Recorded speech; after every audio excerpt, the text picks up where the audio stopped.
Good morning, good afternoon, and good evening, whenever and wherever you all. Welcome back to the beta plan playing Shadowrun. So this time, well, I upgraded my body. After all, we use dog wagon trauma kit, and they are expensive. But I did buy a new one, and even a better one. I bought one that gives me 50% restoration of my hit points, and seeing that it is now 30 hit points is enough to probably get back into the fight without staying behind like a coward. Having said that, kindly Chang wants us to come to her office, and well, we weren't even allowed to look at our boat and look at what type of paycheck we've earned ourselves.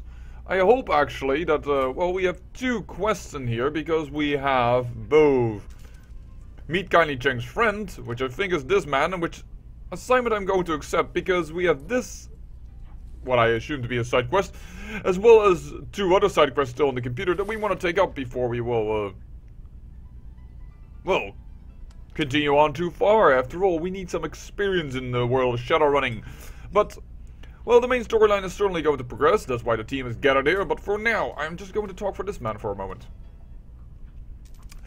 A rotund, balding dwarf in a cheap suit turns to face you. Light glints from the heavy gold chains that hang around his neck. When he speaks, the voice that reaches your ears is high and nasal, and has been contorted into a rough approximation of a New York accent. Pleased to meet ya. Chang was kind enough to arrange this little sit-down between us. He extends a slab-like hand for you to shake. You can call me Dr. Shenyang. Well,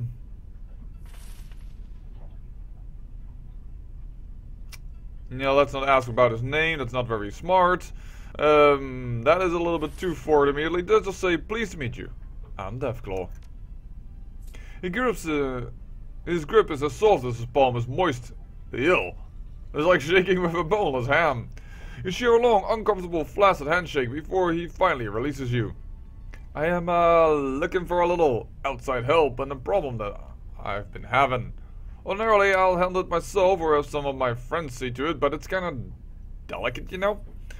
My guys been noticed before they made any headway on my problem, so I figure, I hire contractors all the time. Might as well get some contractors of a different stripe.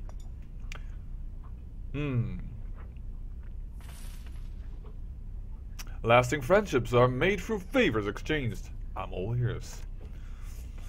I run a little film studio, Southern Crown Films. We mostly do truth work, but we record some sims too. May have seen some of my stuff. Space Mongols from the Moon, The Flavor of Pomegranates, and Ultimate Skill Squad. Can't say I've had the pleasure. Ah, too bad. I'll send you some over to Chang so you can see and take a look. Anyway, there's this other guy in the industry, and we've been butting heads since day one. Name's Neville Ma. He runs Yellow Spring Studios. No matter what I do, I can't shut him out of the biz. He always manages to get one over on me, steal my stars. He's been running me into the ground with this show called Promises in Moonlight. The stars a girl named Penelope Wong. New talent, but the viewers have been going nuts over her. She's so a linchpin. Let me get some booty with some breast, because that's currently what is all the rage now with either Game of Thrones or what have you not for series. Nah, that's not the only thing that attracts me, but I have to say, unfortunately, I watched season 5 pretty recently, and it's going down. It's getting quite predictable. And that was a bit of a shame. And too much focus on some characters that I have less interest in, but that's just, of course, a personal taste. Anyways, hang on, I'm getting there. So about 6 months ago, Neville was out of the Guangzhou for some hoity-toity party. He's on the road, probably drunk, as Simi comes out of nowhere. Pow! Wrecks his fancy new Eurocar Westwind. Bad luck for Neville. Good luck for me. I figure, hey, that's the end of him for the year, and I start planning some new stuff he can't compete with from inside the hospital. You follow me so far? Let me guess, he found a way to compete with you from the hospital, No worse, the bastard's out of the hospital. He's back in the game, bringing out season 2 of Promises in Moonlight. I need that show off the air, one way or another. And that, my friends, is where you come in. How long did it take for him to recuperate? I tell you, kid, He should have been in the hospital for at least 3 months, and in physical therapy a lot longer. Only took him a week to get out. Couldn't freaking believe it. That kind of medical care costs top dollar. He's got a lot of money, but not that much. So we more or less are getting a clue here that he's perhaps not entirely meta-human. Recovery time like that means that one or two things is going on. Neville could have found himself a silent partner, someone willing to pay top dollar for cutting edge care. I don't think it's likely, but it could have happened. If it ain't that, the smart money says that he's been skimming off the top of the Yellow Springs earnings and not reporting it to the other shareholders. But then why does he have such a small studio that he competes with you? Oh, and you want me to look into that, I take it? I need you to go get me something to blackmail Neville with. Find out how he could afford to get out of the hospital so fast. He works out of this penthouse most days, so search his computer, closet, sock drawer, whatever. There's gotta be something incriminating in there. Alright, so it's a little bit of a break and entry with a little bit of search. So where's the penthouse? Neville lives in the Repulse Bay. It's the real swanky joint on the south end of Hong Kong Island, but a bay with the same name. I haven't been able to get anybody in to poke around his apartment because the security is too tight. Lucky for you though, Neville's throwing a party on the mezzanine level with all the shops and the restaurant and balcony and such. He's celebrating the second season launch of his show and everybody's gonna be there. Gotta make a real snob for the building security. You might also want to hit up the party if you can bluff your way in. No, bluffing is not our strong suit. Everyone close to Neville will be there and most of them will be 3 sheets to the wind by the time you get there. I do not have socialite, I do not have charisma. Some discreet questioning might get me the dirt I need. Just remember, if you go to the party, don't use your real name. Go with Argal. Shouldn't be safe enough. There's nobody in the biz out there with that name, so nobody ask any questions about how your work is going.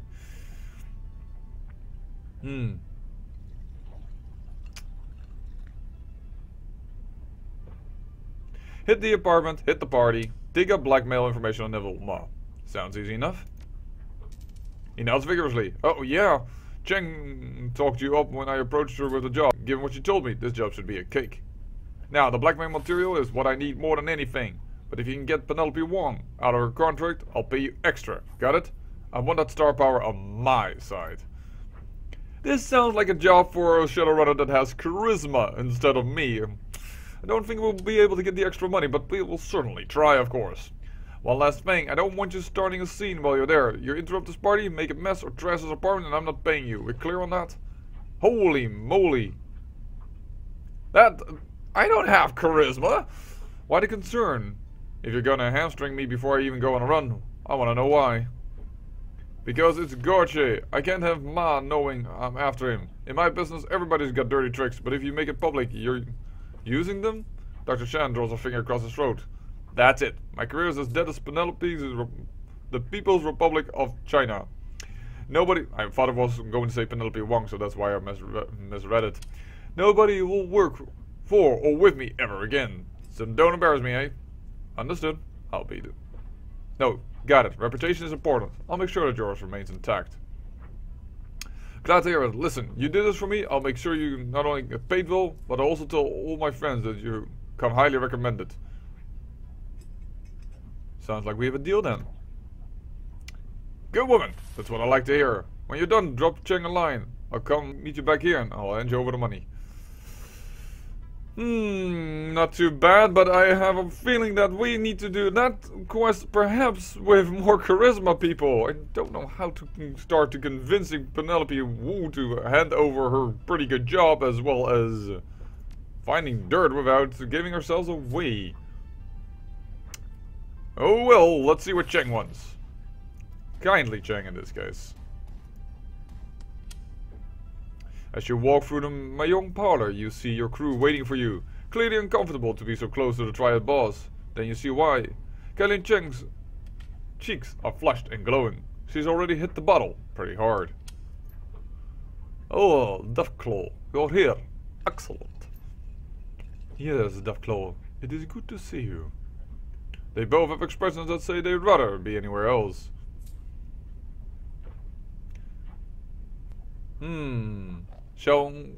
Let's get on with it, shall we? You said you had a lead, Auntie? I did, and I do. Oh, sorry, that's a little slow on the accent. Chen takes out a PDA and gently places it on the table in front of her. The wiretap we place on the police force has borne fruit. Her mouth breaks into a wolfish grin. Her eyes take on a feral gleam. She appears fueled by alcohol and vengeance, a hungry beast on the hunt. Something tells me there is some personal matter here. My people have delivered a snippet of a recorded video call between the plastic-faced man and Chief Inspector Cray of the Special Duties Unit. Whoa! This should be good. Shall we take a seat? Unfortunately, it's only a snippet. There were some technical difficulties with the tap. She glances at Bao, who nods back at her. The person responsible has been sacked. Chang reaches out a lacquered fingernail, hunts for the button she's looking for, and stabs it in victory. There's a loud crackling noise at the beginning of the recording, followed by a squelching squeal that makes Gobbet cover her ears in pain. When the video recording begins, the man's voice sounds far away, as if he's talking through a thick pane of glass. The woman's louder, closer. Say that again, there's something wrong with this line. I said my client isn't interested in hearing more excuses, Inspector. That's what I thought you said. I'm not making excuses, mister. I have a department to run. Not for much longer if those two westerns aren't found. They're linked to this Raymond Black somehow, and my client wants them out of the circulation immediately. The two runners are his accomplices too. The little orc and the dwarf with the cyberdeck. Gobbet looks at Isnobel wide-eyed and swallows hard. Isnobel winks back reassuringly. I am aware, Inspector. Thank you.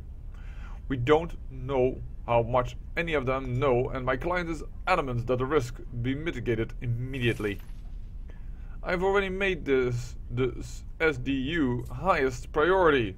If Josephine wants more resources on it, I'm going to need allocations from elsewhere in the department. Josephine, we have a name. That is a problem that can be easily dealt with. My clients want this over now. No more excuses. No more fuck-ups. No more cops floating in the river. Chang smiles at that and pours herself a shot. Tell her we're redoubling our efforts. Very good. Dead or alive, you bring them to me. My client requires my personal verification that the threat has been eliminated. Hang on, this line is getting worse. There's a sharp crackle and the recording ends. Chang picks up her PDA and puts it away with a smile. She unscrews the cap on her bottle and pours herself a shot with a flourish. For a crime boss, you drink too much. Not a clear head is not very smart. That's the guy we saw in the surveillance footage. The one who killed Raymond Black. She leans into the PDA. The plastic face looked like a lot cooler on close-up. I think it's kind of pretty.